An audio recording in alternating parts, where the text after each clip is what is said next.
प्रत्येक भागात ना भाजी बनवण्याची वेगवेगळ्या पद्धती असतात. आता मी माझ्या पद्धतीनं तुम्हाला शिमला मिरचीची भाजी दाखवणार आहे कशी बनवते मी. पण विदर्भात गेला तर तुमच्याकडे वेगळी पद्धत असेल किंवा इकडे पश्चिम महाराष्ट्रात वेगळी असते. काही जण बेसन पेरून करतं, काही जण लसणाची फोडणी देऊन करतं. तर माझी पद्धत मी तुमच्याबरोबर शेअर करते.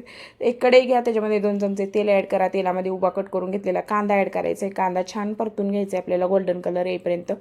कांदा छान परतला की त्याच्यामध्ये उभा चिरून घेतलेला टोमॅटो आणि शिमला मिरची ॲड करायचे. शिमला मिरची आणि टोमॅटो पण छान आपल्याला परतून घ्यायचं आहे. शिमला मिरची आणि टोमॅटो छान परतला की त्याच्यामध्ये चवीपुरतं मीठ ॲड करायचं.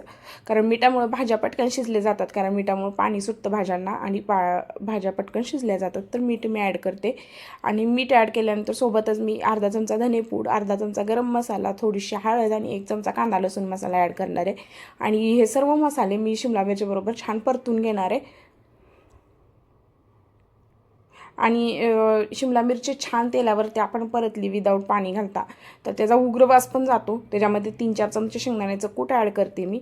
शेंगदाण्याचं कूट ॲड केल्यानंतर शिमला मिरचीमध्ये छान मिक्स करून घ्यायचं ते शेंगदाण्याचं कूट.